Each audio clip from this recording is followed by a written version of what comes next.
Bonjour et bienvenue à ce nouveau Café des Lyonnes. Bonjour Martine. Alors je suis ravie ce matin d'accueillir au micro du Café des Lyonnes. On est accueillis dans les fabuleux locaux de l'Intercontinental Lyon-Hôtel-Dieu. Je suis ravie d'accueillir Martine Collonges, une invitée. Je dois vous dire que je vous cours après depuis un petit moment. C'est Madame Bourse à Lyon. Je m'explique, vous avez fait partie de l'aventure financière de la ville lyonnaise. Tout ce que j'ai lu de vous me ramène à Martine, c'est la bourse, et la bourse, c'est Martine. Ce qui est d'autant plus significatif parce que c'est un milieu qui est quand même extrêmement masculin. Je crois qu'on peut encore le dire aujourd'hui. Oui, on peut encore le dire aujourd'hui. Quand je suis arrivée à la bourse, j'étais seule femme. Il y avait 100 messieurs à peu près à chaque réunion. Mais ça s'est féminisé, Dieu merci. Mais alors, du coup, vous avez marqué l'histoire de Lyon sur ce volet des finances et puis de l'essor de la bourse. Donc, je pense que vous avez mille et une anecdotes à nous partager. On n'aura sans doute pas le temps du podcast pour toutes les dire, Martine. Mais vous avez plein de choses. Vous avez été engagée à plein d'endroits. Vous avez travaillé dans plein de secteurs. Vous avez notamment œuvré pour la création d'une association qui s'appelle Lyon Place Financière et Boursière. Exactement, oui, c'est vrai. Mais c'était une idée de Raymond Barre. Quand les corbeilles ont fermé, on se retrouvait toujours tous à la corbeille, à la cotation, à 12h30, et tout le monde se retrouvait pour aller déjeuner, pour aller changer. On prenait pas de rendez-vous, on se retrouvait à la corbeille. Et quand la corbeille, on est passé au tout électronique pour les cotations. On appelait ça électronique, maintenant on dirait digital, mais à l'époque on parlait de cotation électronique. Raymond Barre avait suggéré de créer une association, c'était une des toutes premières associations de places financières à Lyon, pour qu'effectivement on puisse se retrouver très périodiquement dans des réunions. Je suis ravie que ça perdure. Exactement, ça perdure et aujourd'hui vous êtes engagé dans beaucoup d'organisations, vous faites énormément de choses, vous conseillez toujours sur les sujets des finances et de la bourse et vous avez aussi un mandat au Césaire, donc voilà, vous êtes engagé dans la cité toujours.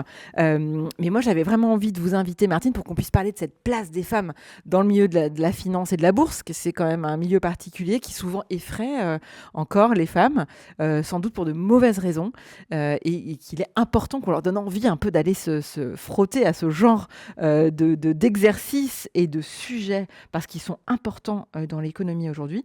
Mais Martine, première question de l'émission, j'ose vous la poser. Est-ce que vous êtes une femme engagée? Et si oui, ça veut dire quoi pour vous l'engagement? Alors oui, je suis engagée. Alors vous parlez du mandat du Césaire de 2024, là, où j'ai été nommée par la préfète comme personnalité qualifiée.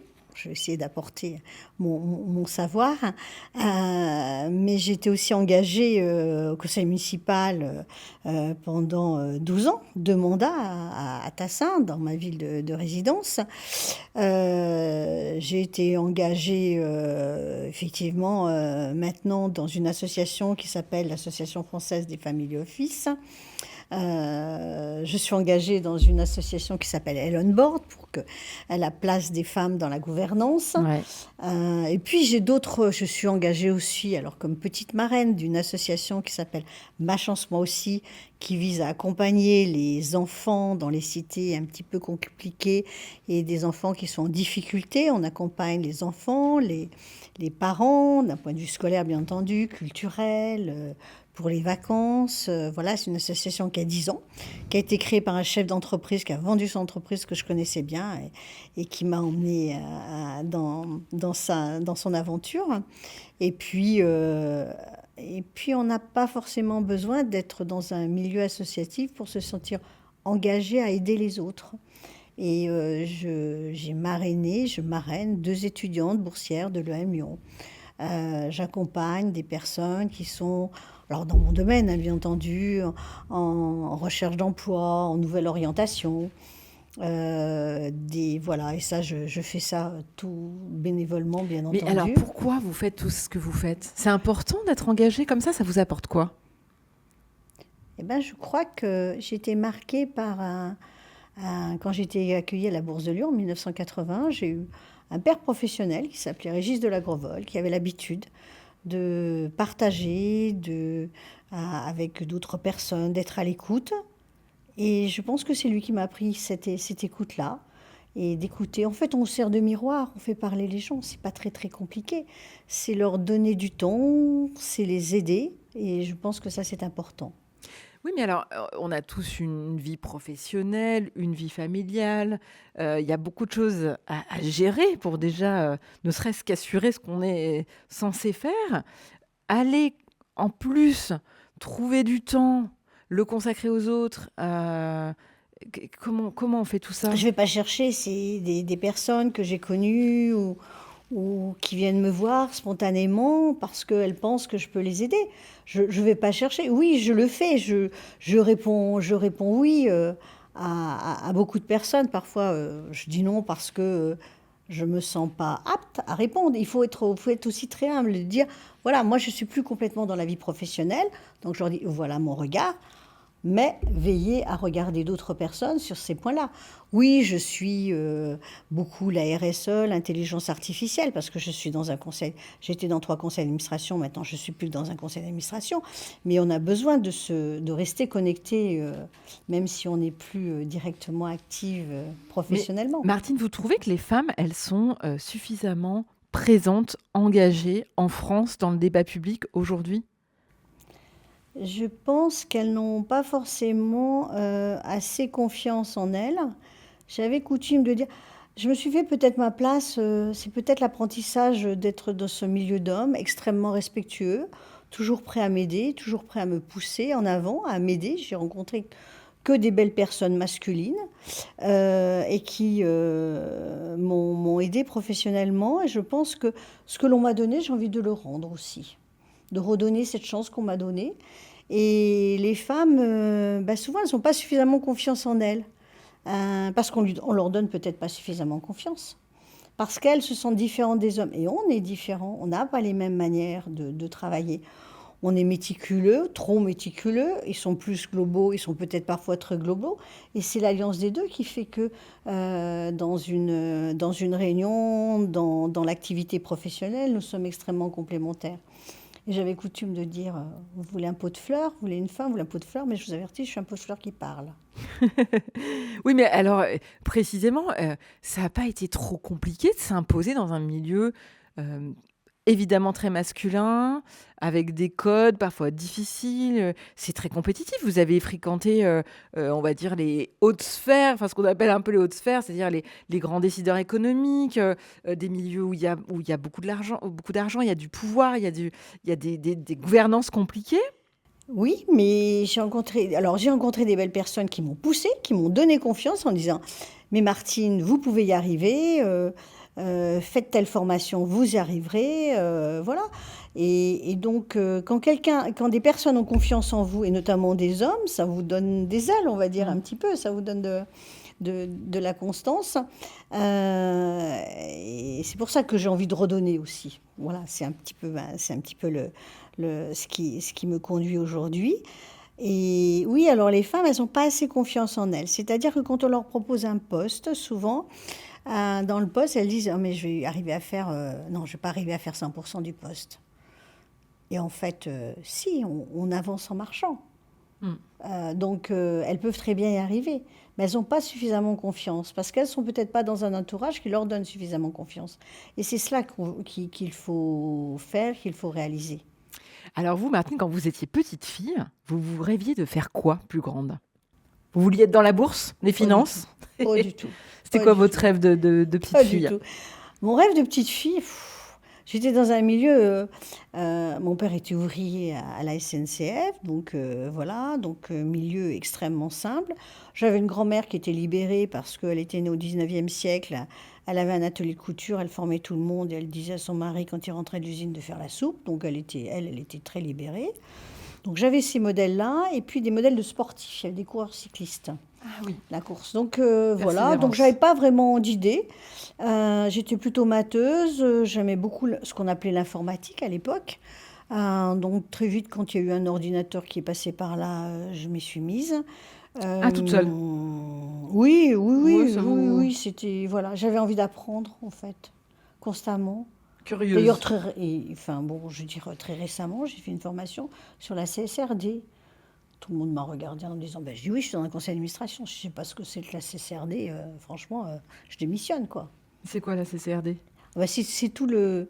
La CSRD, c'est toute l'approche, alors qui est un petit peu revue par la Commission européenne, mais c'est toute l'approche de la RSE, de Ah oui, d'accord. responsabilité sociétale en entreprise, tous les travaux que doivent faire les grands groupes qui l'ont fait déjà et qui va progressivement descendre sur les entreprises moyennes et Ouais. petites entreprises. Donc Oui, c'est ce que vous voulez me dire que vous avez tout passé en fait, votre vie à environnemental. Donc apprendre. voilà, c'est ça m'intéresse. Et Ouais. puis maintenant, je m'intéresse à l'intelligence artificielle parce que je Ah trouve bah que oui, ça, c'est le défi voilà, c'est toujours du un peu se moment. projeter.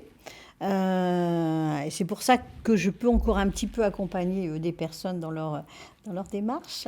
Alors justement, donc vous étiez plutôt un profil matheuse. Vous faites quoi comme étude? Alors, je m'arrête très vite puisque je me marie après le bac. Je pars en Ouais. coopération en Algérie. Mon mari était volontaire du service national actif. Je me retrouve dans une petite ville à Batna, dans les Aurès. Le bac, je ne pas grand-chose.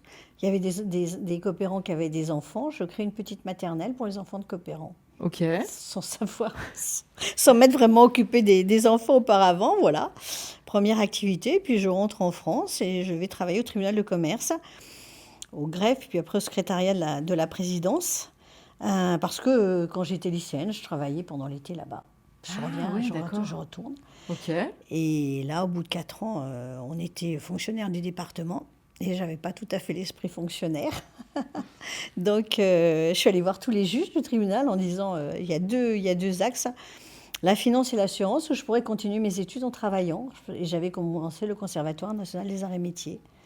Et c'est comme ça qu'on m'a dit, il y a une place à la bourse en bas. Donc, je ne connaissais rien à la bourse et j'ai tout appris sur le Ah tas. Et en me oui. formant, donc j'ai fait la formation d'analyste financier, j'ai fait le centre de perfectionnement aux affaires. Et donc, je me suis formée tout le temps. Voilà. Ah oui, c'est d'autant plus remarquable de l'avoir fait après son cursus habituel. C'est-à-dire que vous êtes Oui, replongé dans les oui, alors études en peut-être, travaillant. voilà, donc comme j'avais une famille, là mes parents m'ont aidé ils ont gardé mes enfants, Ah, vous mais avez fait ça en plus d'avoir vos ah bah oui, enfants? oui, Ah oui, oui, ah oui. oui, j'ai tout fait en même temps. Ah oui, vous n'avez pas choisi la voie de la simplicité. Bon, on me dit peut-être que je suis un peu hyperactive, je sais pas. J'ai l'impression, ça, sans doute. Mais ça ne doit pas tout expliquer. Oui, non, c'est la soif d'apprendre, c'est se passionner pour le métier. J'aimais beaucoup le tribunal de commerce, mais le côté fonctionnariat, bon voilà, je trouvais que j'allais pas avoir beaucoup d'évolution et j'avais envie d'apprendre. Mais alors la bourse, c'est un peu, enfin, je sais pas, dans les années 1980, c'était quand même enfin, un espèce de gros truc difficile à appréhender, non? Ben, C'était pointu. j'ai appris sur le tas très rapidement. Et là, j'ai une chance inouïe quand même. On rencontre des personnes. Mon père professionnel, j'étais enceinte de mon fils, me donne une promotion. Il me dit, vous allez diriger le service bourse. Donc, je m'occupais de toutes les cotations. Bon, c'était une petite bourse, la bourse de Lyon, mais très rapidement, avec le second marché, on a eu beaucoup de sociétés. C'est comme ça que j'ai accompagné plus de 100 entreprises, une centaine d'entreprises familiales, mais personnellement, les Oui. dirigeants, etc., pour venir sur le marché boursier. C'est ça, hein, pour les Voilà, accompagner, pour les pour qu'ils rentrent en accompagner, bourse. pour qu'ils rentrent en bourse et puis qu'ils utilisent enfin qu'ils utilisent bien la bourse pour les renseigner. C'est vrai que c'est un milieu un petit peu particulier, mais si vous vous formez au fil de l'eau, euh, on a lancé le marché des options, on a formé les personnes aux options, on a formé on appelait ça les CACMAN, ceux qui travaillaient sur les ordinateurs au moment de la cotation électronique. Donc je me suis formée. C'est un peu ce qui a conduit. Et vous vous êtes jamais dit à un moment, ouh là là, je vais pas faire ça, je suis pas légitime, ou vous avez pas eu le syndrome de l'imposteur dont les femmes parlent souvent? Si, mais les hommes à côté m'ont jamais donné le choix de me poser trop souvent la Ouais, question. ouais. Si, à un moment donné, quand j'ai fait le centre de formation des analystes financiers, les autres élèves, enfin, on était tous des professionnels, puis les autres professionnels, ils étaient bac+5. Alors que moi, j'étais CNAM, enfin bon, je sortais pas d'un DESS finance et banque. Mm. Donc là, ils me disent toujours, ils me disent, mais qu'est-ce que tu nous as embêtés avec ça? Et j'ai quand même réussi le Oui, concours. c'est Donc ça. voilà, donc en définitive, c'est assez... mais Parce que j'ai été poussée. J'ai été poussée par des hommes et malheureusement, la seule personne qui m'a mis les bâtons dans les roues, c'est une femme. Ah oui. Pourquoi? Vous sauriez dire? Oui, je sais maintenant. La Ouais, jalousie. la jalousie. Ouais. Ouais. C'est un vrai C'est sujet quand même, hein, ça revient c'est un souvent, vrai hein. sujet. Je pense que les femmes devraient être extrêmement attentionnées, bienveillantes entre elles et ne Mm. jamais se permettre de critiquer une femme devant quelqu'un d'autre, notamment un homme. Mm. Vous verrez jamais un homme critiquer un autre homme devant une femme. C'est vrai, vous avez raison. Et là, ça c'est quelque chose que je dis souvent. Ouais. Parce que je trouve qu'il faut être bienveillant. Et j'avais pas d'écart de salaire avec les hommes. Et la première fois où j'ai eu des écarts de salaire, ça a été quand j'étais dépendait d'une femme. Ah oui. Donc il faut savoir être bienveillant entre soi, avoir toujours un regard positif, être à l'écoute et pousser, Oui, puis pousser les autres femmes. se réjouir des Voilà. succès Alors oui, des autres femmes, hein. alors vous avez tout à fait raison. Quand il y avait une promotion, j'envoyais toujours un petit mot à la personne, que ce soit une Ouais. femme, en disant, Ouais. super, je suis contente. Bah Puis oui. moi, je disais, tiens, ça aurait pu être pour moi. Je dis, ben, t'avais qu'à te bouger. Ouais, c'est vrai, Allez. exactement. Donc en fait, oui, il faut savoir, mais quel que soit homme ou femme, il faut savoir dire aux gens que c'est bien Exactement. et les féliciter. Vous Ouais. avez tout à fait raison. Ouais. C'est très très important. Alors, et vous avez eu une carrière, on a l'impression que rien ne pouvait vous arrêter. Enfin, vous êtes venue, je plaisantais en ouverture, mais c'est vrai, vous êtes la Madame Bourse de Lyon. Enfin, en tout cas, c'est ce que vos pères, PAIRS, disent de vous. Oui, parce que c'est vrai que c'est vrai que bah, peut-être parce que j'étais aussi une femme, parce que je pense que Moi, j'ai pas dire plutôt que j'avais l'impression que peur c'est de la rien, passion. mais j'avançais. Moi, j'avais toujours eu besoin d'avancer. Quand on m'a dit, il faut que tu partes à l'île Maurice parce que il y a la bourse de l'île Maurice, la personne qui est doit rentrer en France, il faut que tu démarres la bourse de l'île Maurice. Alors ça, c'est Ben, génial. je me suis dit, me suis pas posé la question, est-ce que tu es capable ou pas? Si on te demande, c'est que on estime que tu es capable de le faire. Quand on m'a envoyé démarrer la bourse de Varsovie, je me suis pas posé la question non plus. On m'a dit, voilà, j'ai rencontré les personnes, j'ai rencontré le président, monsieur Rosluski, ça a matché, on était une équipe, et ça s'est très très bien, et ça s'est bien passé. C'est encore une seule bourse dans les pays de l'Est qui vit bien. Alors j'étais pas toute seule, hein, on était 3-4, donc c'est pas une grosse équipe, mais moi j'ai apporté le côté cotation électronique à Lyon, donc je crois qu'il ne faut pas se poser trop de questions. Si on vous propose quelque chose, c'est qu'on pense que vous êtes capable de le faire. Sinon, vous ne le proposerez pas. Donc, il faut y aller. Il faut y aller. Ouais. Ça veut dire que c'est des sujets qui vous ont passionné. Oui. Bah, Mais moi, je suis toujours passionnée par ce que je fais, sinon j'arrête. Oui, ça veut dire que c'est une matière qui vous parlait. C'est-à-dire que vous avez appris en marchant. Oui. Mais vous vous sentiez dans votre élément. Oui, alors je me suis fait un peu charrier de temps en temps quand on allait à la Bourse de Paris, qui était vraiment très, très, très, très macho, puisqu'à la Bourse de Paris, ce n'est qu'en 1968 où les femmes ont eu le droit de rentrer au parquet. Ah oui, c'est vrai, vous avez raison. Oui. Donc c'était encore très, très... En 80, vous voyez, c'était pas énorme, hein, ça faisait une douzaine d'années, c'était pas... Ouais. Mais oui. Alors comment Après, moi, je ne suis pas... Parce que souvent, on sourit, et peut-être que j'avais un petit peu de répartie aussi. Ah voilà, c'est ça. Voilà, il faut avoir un petit peu de répartie, il faut... et puis... Sens de l'humour. Le sens de l'humour, et puis se faire respecter, et puis... je pense que tout le monde, et les hommes, même les gens qui sont professionnels. Il faut être professionnel, il faut avoir de l'humour, il faut savoir sourire. C'est plus compliqué, les femmes, vous remarquerez toujours, elles se font tout le temps couper la parole, très souvent. On ne coupe pas la parole d'un homme, on coupe souvent la parole d'une femme. C'est compliqué, il faut pas se bloquer dessus, il faut utiliser, je pense que c'est vrai, avec un peu d'humour et avoir confiance en soi. Et puis, moi, j'étais très, très bien entourée par les hommes. C'est vrai, je dois le dire, très, très honnêtement. et qui m'ont fait confiance. Et les dirigeants aussi, je vois des gens que je n'ai pas vus depuis 20 ans, qui me réécrivent et je trouve ça formidable. Alors, vous avez poursuivi votre carrière, vous êtes venue aussi, vous avez été administratrice dans des... Oui, alors quand j'ai quitté Euronext, on a créé l'association Lyon-Pôle Bourse pour continuer à accompagner les entreprises régionales, puisque j'ai dû fermer la délégation de Lyon et donc licencier les personnes qui étaient avec moi, mon équipe. Et donc on a créé Lyon-Pôle Bourse et puis j'ai pu devenir administratrice dans des sociétés. C'est pas un long fleuve tranquille. Non, ce sont Ça n'est des... pas un long fleuve tranquille parce que quand les entreprises ont des difficultés, j'ai connu, c'est compliqué de parler aux dirigeants. Les dirigeants aujourd'hui, alors il y en a qui savent bien comment utiliser un conseil d'administration, d'autres ne les voient comme une boîte d'enregistrement. Ça n'est pas une boîte d'enregistrement, on doit apporter quelque chose, ça demande du travail. Parce que si vous êtes administratrice dans une société, il faut apprendre, le métier de l'entreprise, voir son environnement, comprendre son environnement. Donc la première année, c'est certain, on est dans l'écoute, c'est évident. Dans l'écoute, dans l'apprentissage.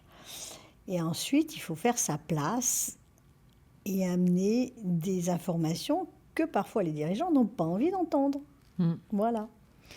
C'est quoi le profil de ces administrateurs ou ces administratrices qui sont des mandats qu'on connaît peu, que en tout cas le grand public connaît peu, notamment parce qu'avant il y avait très peu de femmes. Aujourd'hui, maintenant, il y a des lois. Il y a la loi qui permet. Voilà, exactement, qui ont permis aux femmes d'accéder à ces postes. Il y a des formations. Sidonie Mérieux sur la place Lyonnaise fait partie des figures qui ont créé ce type de formation. Mais il y a beaucoup de femmes qui s'interrogent sur ces mandats. Quels sont les profils qui sont recherchés pour aller faire administrateur ou administratrice ? Alors tout dépend. Un conseil d'administration se constitue avec des compétences multiples. Il faut, puisque vous avez aussi après des commissions spécifiques, la commission des finances, etc. Vous avez des profils financiers, il faut des profils financiers, il faut des profils stratégie industrielle ou stratégie, même si ce n'est pas de l'industrie, de services. Il faut des gens qui apportent aussi parfois des éléments sur les ressources humaines. Donc il faut différents profils. Et c'est ce qui est un petit peu compliqué, c'est que aujourd'hui les dirigeants, parce qu'on m'a demandé souvent de trouver des administrateurs pour des administratrices ou des administrateurs pour des sociétés, ce que j'ai aidé à faire aussi. Ouais. Ils sont parfois très exigeants, alors qu'ils avaient des conseils d'administration, j'allais dire, de copinage. Oui, c'est vrai. Et à partir du moment où il y a eu des femmes, on a demandé beaucoup de choses. Et c'est pour ça que moi, je suis contre la certification, parce que j'estime que tant qu'il n'y a pas eu de femme, on n'a jamais parlé de certification d'administrateur, et qu'une femme qui est intelligente, s'il lui manque une brique d'apprentissage pour bien exercer son rôle d'administrateur, elle va la chercher, cette brique. Elle va se former. Ce que je vous disais sur la CSRD, sur l'IA aujourd'hui, si on veut suivre, il faut continuer à se former. Et donc aujourd'hui, un jour quelqu'un m'appelle et me dit, écoute Martine, j'ai besoin d'une administratrice. Je dis ok, quel âge? Moins de 30 ans et digital. Ok, on va chercher, on a trouvé. Voilà, donc en fait, on cherche aussi des personnes qui ont été en poste de direction, de management, je vous dis, RH, finance, management, qui connaissent le secteur ou qui aient une approche complémentaire du secteur. Donc c'est-à-dire que c'est très ouvert. C'est et très il faut ouvert, que les femmes se posent la question aussi de ce type de débouché au bout d'un moment dans leur carrière. C'est ça, il faut avoir de l'expérience. Oui, mais alors souvent, ils veulent des gens relativement jeunes. Ah oui, ok. Ouais.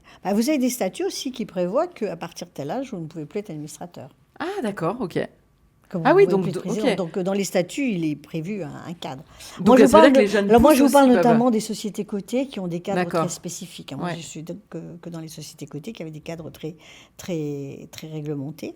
Mais oui, les femmes, elles peuvent apporter. Et je vais vous faire sourire, mais dans les conseils d'administration quand il y a quelque chose à dire d'important aux dirigeants? Oh ben c'est toi qui vas le dire. On le demande à une femme, Mm. souvent. Oui, elles Puis annoncent les vous montez mauvaises au nouvelles. créneau, puis de temps en temps, vous attendez que derrière, on réagisse. Oui, c'est souvent les femmes qui prennent la parole dans les conseils d'administration. Quand vous regardez au-dessus de votre épaule, vous vous dites quoi? Dans ce parcours de vie, qu'est-ce qui a été le plus compliqué? C'est quoi les obstacles qui ont été les plus difficiles à franchir dans cette carrière? Est-ce que le fait d'être une femme a été un frein? Non. Non, une femme qui avance, qui est soutenue parfois par des hommes présidents, peut attirer effectivement la jalousie. J'ai eu une période, j'ai travaillé à Paris pendant 3 ans, où j'ai fait des allers-retours, c'était un peu compliqué, familialement aussi. Mais je l'ai fait, on m'avait demandé de le faire. On ne se posait pas tant la question que ça. J'ai eu une période, pendant une année, il y a un étage entier qui ne me parlait pas, les portes se fermaient. Je n'avais pas trop compris pourquoi. Collaborateur qui avait été raconté, je ne sais trop quoi. Et en fait, c'était une collaboratrice en plus, c'était aussi une femme. Moi, ma malchance, elle est venue des femmes, je ne devrais pas le dire, mais ça reste entre nous. Ça reste entre nous, vous le couperez. mais c'est... oui, là, on aurait dit, maintenant, aux ressources humaines, on va dire qu'on est harcelé. Je continue mon boulot, je fais mon travail, Ouais. j'ai avancé. Oui. Puis voilà. Et puis voilà. Puis un jour, les portes se sont réouvertes. Puis c'était comme ça. Je veux dire, quand vous avez une mission, je pense que les femmes ont quand même une qualité essentielle, c'est quand il y a une mission qui est donnée, on va jusqu'au bout. On essaie de la faire au mieux. Je crois qu'on a un côté perfectionniste, parfois trop dans le détail. Moi, je le reconnais, je suis trop dans le détail, parfois. Mais je pense que c'est... Ouais, non, dans mon parcours, les difficultés... oui, il y en a. On se pose des questions. Est-ce que je vais y arriver? Est-ce que tu vas y arriver? Est-ce que tu vas arriver à tout faire? Mon souci, c'était quand même beaucoup les équipes. Je travaillais beaucoup avec des jeunes, des stagiaires. J'adorais travailler avec les jeunes. J'avais toujours des stagiaires. Je trouvais que c'est très important. Ça amène beaucoup de nouveautés. Ça oblige les équipes à se repositionner. Et moi, ce n'était pas des stagiaires... alors, c'est des stagiaires qui venaient en fin de cycle, bac plus 5, bac plus 6. Donc, mais ce n'est pas des stagiaires café, quoi. Ce n'était pas ça. C'était, je te donne un dossier. Chaque stagiaire avait un dossier où je le rendais responsable. Que ce soit une femme, un homme, je le rendais responsable. Alors, même si j'étais derrière, bien entendu. Mais pour que... Voilà. Oui, pour apprendre. Pour qu'ils apprennent. Et l'humain. Et mes collaboratrices, des fois, râlaient parce que je leur en demandais trop. Et après, quand elles sont parties, il y en a une qui m'a dit « Mais si tu ne m'avais pas poussée comme tu m'as poussée, je dis oui. J'aurais pas retrouvé. Ben oui, et tu as retrouvé un truc qui t'intéresse beaucoup, et que tu aimes beaucoup. » Alors justement... C'est important, les femmes. J'avais 2 collaboratrices que j'ai beaucoup, beaucoup poussées. Je le dis, mais je l'ai fait naturellement. C'était pas... en gros, bouge-toi. Je me suis bougée, bouge-toi, quoi. Alors, quel conseil, justement, vous donneriez aux femmes qui nous écoutent et qui ont envie, qui aspirent peut-être à embrasser des carrières un peu plus compliquées que leur zone de confort? Qu'est-ce que vous avez envie de leur dire? Il faut y aller. Il faut y aller. Il faut croire en vous. Mais il faut bien s'entourer. Il faut rester humble. Il faut toujours aller à l'écoute. Il faut rester humble. J'ai accompagné des dirigeants dans les startups aussi. J'ai fait ça. Et je reconnais que les jeunes dirigeants, quand ils créent leur société, hommes ou femmes, n'écoutent pas suffisamment. Il faut écouter. Il faut croire en vous et écouter. Écoutez, je disais toujours à mes stagiaires, si vous ne vous levez pas le matin avec le doute, ce n'est pas la peine de venir. Savoir douter, ça ne veut pas dire qu'on doute de soi. C'est savoir se remettre en question ce que l'on a envie de faire. Et ça, on le remet en question avec de l'écoute. Vous savez, pas un dirigeant qui a créé une société qui n'a pas douté à un moment donné. Ils doutent toujours quand ils prennent une décision, mais ils la prennent. Douter ne veut pas dire qu'on ne prenne pas de décision. Il faut faire très attention à cela.